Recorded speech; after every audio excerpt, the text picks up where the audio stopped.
I know I'm wearing a Flash shirt in a Marvel kind of video. I say this because someone said, I would not advise wearing a conflicting shirt to the show you're watching and that. You wouldn't bring an Audi shirt, I think it is, to a Mercedes event or something like that. I would, because I'm an arsehole, so... Yeah, it's Flash Day anyways, that's why I'm recording this, so... Yeah.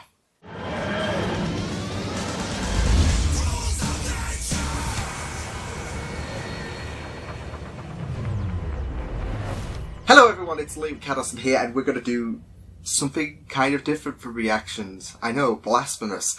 No, I am doing this as part of the 100th episode for Agents of S.H.I.E.L.D. There should be 2 videos, but I'm doing this one first, the top 10 characters of Agents of S.H.I.E.L.D., because it's a lot more easier, because there's so many great episodes, and I'm probably going to be, regretting my decisions after I publish the video for the top 10 episodes. Because I'll be like, no, this one, there's so many great episodes, but I am confirmed for, my top 10 characters of all time for Agents of S.H.I.E.L.D., so we're going to be doing that one first. And then tomorrow, hopefully, I should be releasing the top 10 episodes of Agents of S.H.I.E.L.D., so pray that I know which one goes in which order, because I don't want to have any regrets. No Regrets was an episode, actually, but... This one might be regretful, because I'll be like, no, I messed up.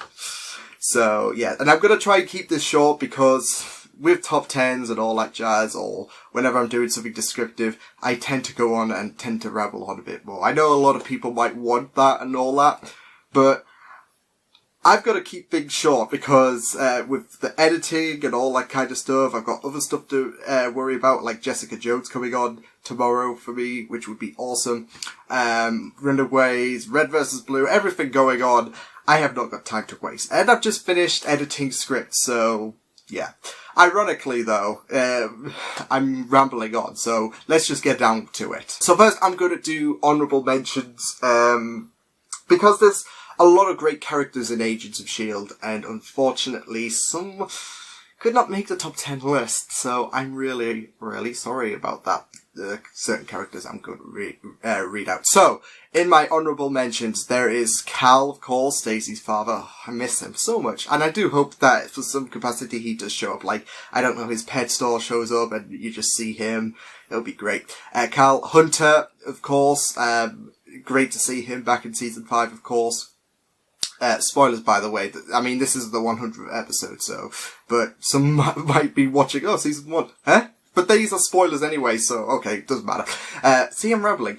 So, Cal, Hunter, Deke, a new addition to the Agents of S.H.I.E.L.D. crew. I just love his conflicting personality and, like, him overall. Like, Budget Star-Lord is really, really awesome. Jeffrey Mace, of course, a really, really awesome director who tragically died in the framework, who didn't love him? Who did not love him? And, Gideon Malik as well, who was a fantastic villain for season 3. Great to bring him back after the Avengers, and he just proved to be really, really sinister. His backstory, everything was just really, really neat. I think I'm going to put some, I don't know, like, character. I know you know what the characters look like and all that, but I don't know. I like a bit of style in the video, so why not? So number 10, we have Lincoln. Now I know a lot of people are going to be like, why? What the hell is wrong with you? Because I know a lot of people were like a bit confused about why I like Lincoln. It's my, it's my opinion, I guess, at the end of the day. Not just that, but charm factor.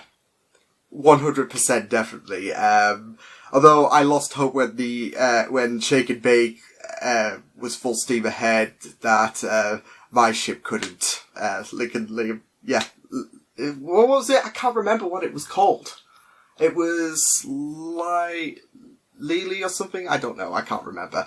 I'll have to go back and check. But yes, I was so gutted when that ship didn't sail. But no, I just really enjoyed his kind of story, especially how it developed with when the whole human saga was resolved. with the beginning of season 3. But throughout season 3 as well, with like his story, yes, he was a bit of a reckless person at times, especially when, I think it was when Daisy was corrupted and he was being the test subject. He was a bit reckless at times, but he was still pretty great to watch, and not just for that reason either. Okay, I didn't say, oh, Lickett, okay, I'm invested. Hi, boo.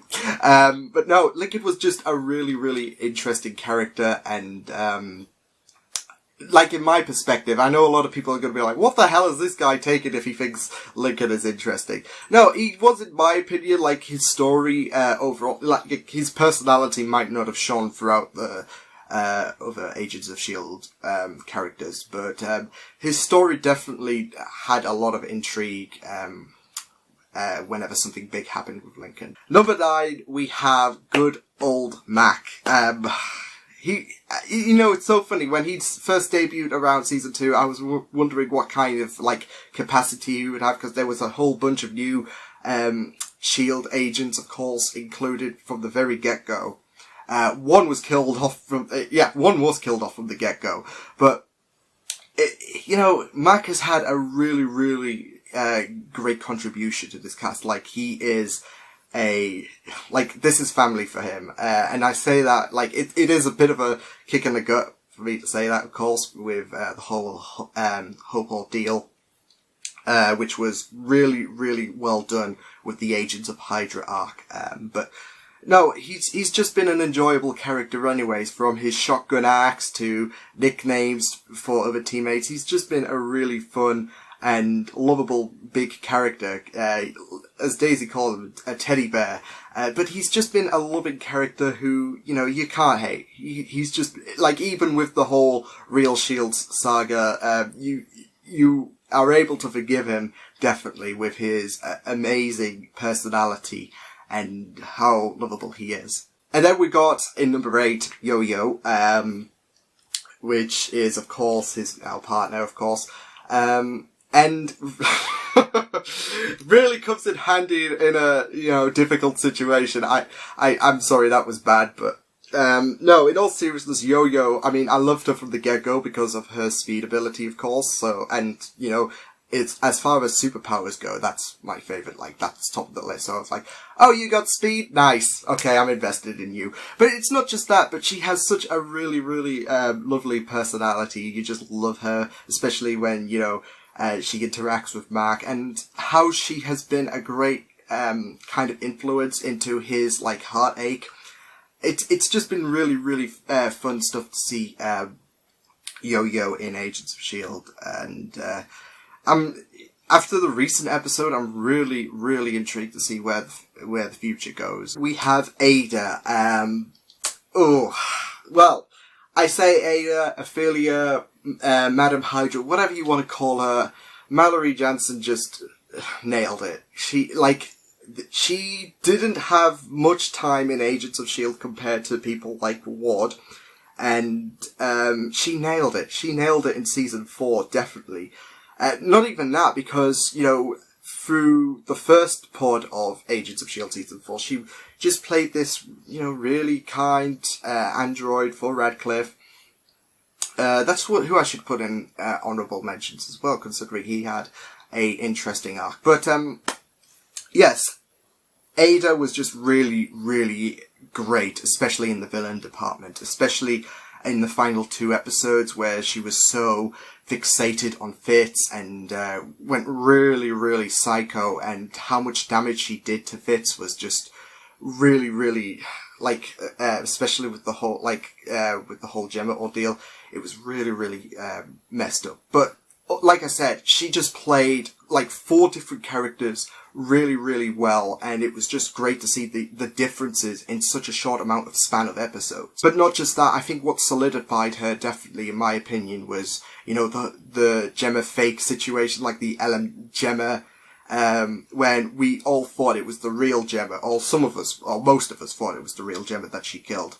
And, she was just a fantastic addition to season 4. Like, she was one of the strong pillars to why season 4 is probably the best season thus far, although season 5 not far behind. I've got the colour right. Oh no, I haven't. Right now I have. It looked a bit horrible, like it all looked Casperish there. So hopefully I fixed that. I'm not sure if it was a convenience for you, but it's now less of a convenience for me. But yes, number 6 we have Grant Ward. You know, I said that Ada, Ophelia, whatever you want to name her, if she was a strong pillar for season 4 of Agents of S.H.I.E.L.D., Grant Ward is a strong pillar for Agents of S.H.I.E.L.D. entirely, definitely, because, of course, he's had more time to switch roles and all that, whereas there was a short amount of time, but like I said, Mallory Jansen pulled it off brilliantly. But like I said, there was a lot of time in that build-up to that inevitable betrayal in episode 17 of season 1. It just paid off really, really well, because because we saw the difference and in Grant Ward, and it was just daunting to look at, because we saw a new side and we were like horrified, especially in the final 2 episodes of season 2, when he tortured Bobby. It was just horrible to watch, and he was just a guy asking for it, definitely. Especially for my case in season 9, we haven't gotten that far yet, but hopefully we will. In episode 9 of season 3, when he kidnapped Fitzsimmons, like, that was crossing the line for me. And, you know, Brett Dalton just plays, like Mallory Jansen, he plays a range of characters so well, from Fraud, like Framework Ward, call it that, because it's a Fraud of the real life version. From Fraud to Hive, definitely for season 3, who was absolutely creepy, especially when he first emerged when he re-emerged to Earth. He's just been a creepy, psychotic, manipulative son of a bitch who you just love to hate. And I mean, if there's one wish for the 100th episode, as much as I'm glad to see the behind of him, it would be for Grant Ward to somehow be an appearance. I don't think his resurrection would kind of work, because the way he got sent off at Maeve was absolutely great, and the way he got sent off in space was neat. And Fraud, I don't know. As much as I would love to see him back, like in reality, it's best if he stays in the framework. Because I think, like I said, one of the great things about Ward is that his villainy is like one of the brilliant things of Agents of S.H.I.E.L.D., definitely. And it really sparked, like, he's probably one of my favourite villains of all time for TV shows. So, Ward is number 6 for me. And in number 5, we have Phil Coulson. Now, I love the fact that they did revive Coulson, of course, after his short-timed appearance in the Avengers. Well, I wouldn't say short time, but he did have a considerable amount of time before Loki, you know, killed him off. But it's great that he came back, because his character has developed so much with Agents of S.H.I.E.L.D. You've gotten to love Coulson even more. And I've just been I've enjoyed Clark's, you know, longevity into the Marvel franchise, because, like I said, you've got that room for development with Agents of S.H.I.E.L.D., and we certainly did get it, especially with season 1 about, you know, with the main question, with the $1 million question being, how was he resurrected? And we saw that, and we felt sorry for him. Not just that, though, like, the way we've discovered, like, the emotions that Phil's gone through love with Rosalind to absolute downright hatred for Ward. It's just been absolutely amazing to see, you know, Coulson expand, definitely. Especially with his father figure treatment to Daisy, who will be number 4. Spoiler alert, but, oh well, I'll let it slide. But no, the father figure treatment, he's just been he's, like, the way they've expanded upon Phil and, you know, made him, like, more lovable, someone who is one of our favourite well, of course, if he's leading S.H.I.E.L.D., of course, one of our favourite pieces of Agents of S.H.I.E.L.D. It's just been really, really great to see him back into the Marvel Universe. So, like I said, for spoilers' sake, number 4 is Daisy Johnson. Now, she might not have, you know, the most striking personality of them all, but, like, the way, like I said with Phil, development has been a really, really important part for Daisy, especially seeing where she is from the beginning of Agents of S.H.I.E.L.D. to being a potential candidate to being director of S.H.I.E.L.D. You know, S.H.I.E.L.D. Does of course stay in one piece with this whole Hale stuff going on, trying to bring S.H.I.E.L.D. down after, you know, what happened in season 4. But like I said, she's just developed really, really great, and I've just been loving her story so much through her getting her powers, her discovery of her parents. Everything has just been really, really neat to see, and you do feel, you know, the way they've written her story as well. Like, I know it goes on part of development, but they've done her story really, really great, especially with the ending of season 3 where she went off to find on her own accord, disbanding herself from S.H.I.E.L.D. I guess the framework, especially, you know, her story has just been absolutely great, and you know, you just love seeing her, like you do with Coulson. She's just been fun to watch in these 5 seasons, and I love seeing, you know, her personality stand out a bit more, like, as time goes on. She's definitely been like, I know this show is supposed to be based around her, but the way they've written her has just been absolutely incredible. We have Bobby. Oh, it was so delightful seeing her unleashed in episode 5 of season 2. I did know a bit of Bobby at the time, and it was a nice contribution to have her part of Agents of S.H.I.E.L.D. It was so brilliant. But not only that, like, she just proved to be there was no limits to how brutal she was in fighting. She was absolutely brilliant, and it broke my heart seeing what happened to her at the end of season 2. I just loved seeing Bobby. I do hope we do see her in the future. I know the actress is a bit busy with the Orville at the minute, but there's hope, and she would love to return to Agents of S.H.I.E.L.D. sometime, so we have hope, but we'll just have to wait and see what happens. No, but honestly, Bobby has just, like, she's just been very fun to watch, and one of those badasses who you cannot not love. Like, she's asking to be admired, and she definitely did in Agents of S.H.I.E.L.D. I mean, they could have gone a different direction with her, but I really, really definitely loved her with her portrayal in Agents of S.H.I.E.L.D. And yeah, it was just so good. As people who've watched my reaction can tell, it was so good to see her leave, especially with Hunter. I know I'm cheating, but I mean, without one, you can't, like, it's impossible to envision one without the other, especially with so many close calls. And Fitzsimmons has just been, like, one of the best things in life, definitely.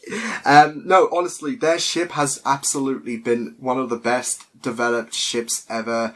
They are so perfect for each other, and I just love, you know, their retrospective stories, definitely, especially Fitz's memory issues at the beginning of season 2, and, you know, them growing at season 1.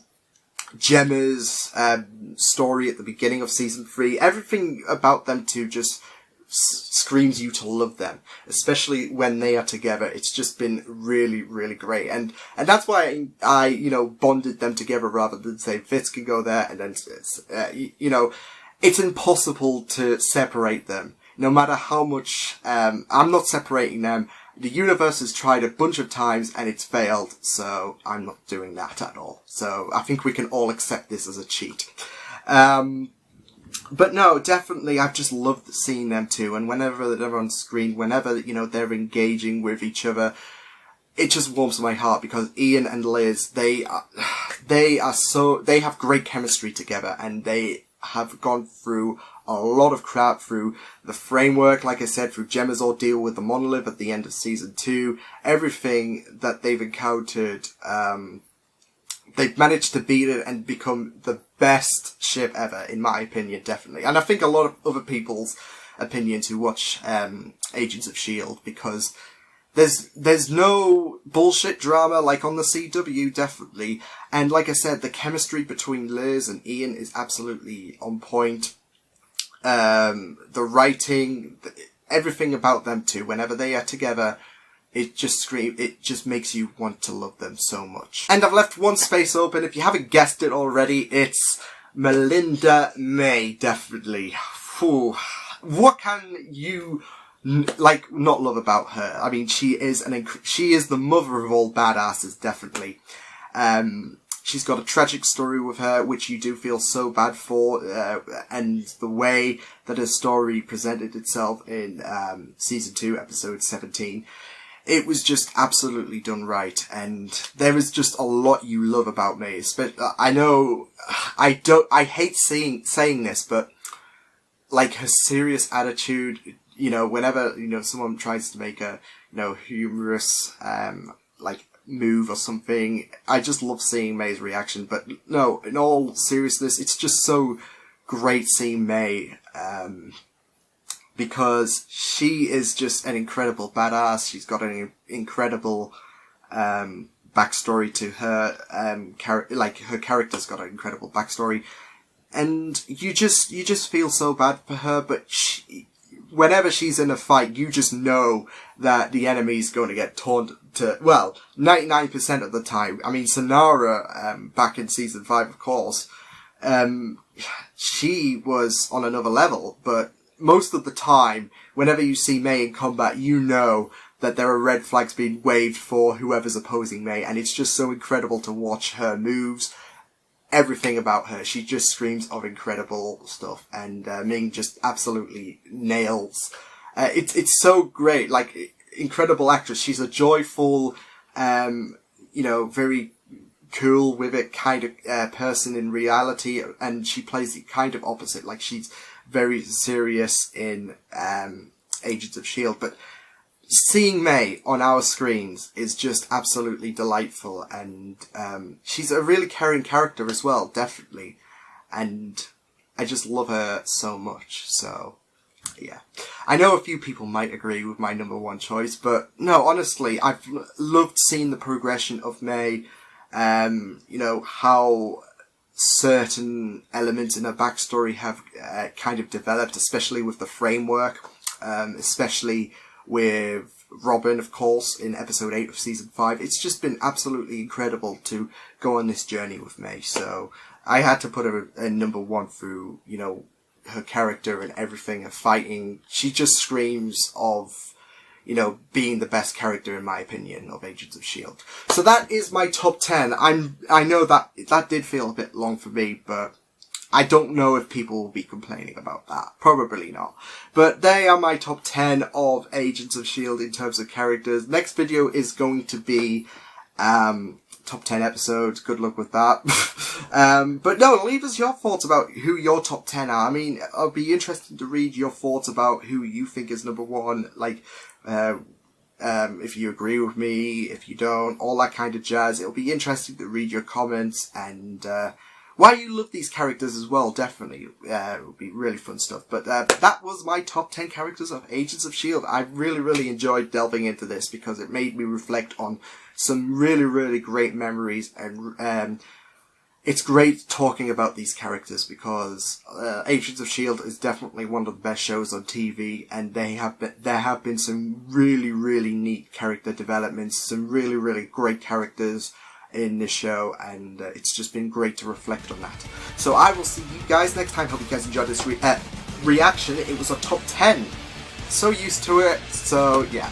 But hope you guys enjoyed this video. You can check my videos on the right if you want to check out more of my content. You can also subscribe to my Media Pizza channel if you want to. Hope you guys enjoyed this video. Hope you guys take care, and I will see you guys next time. Toodles!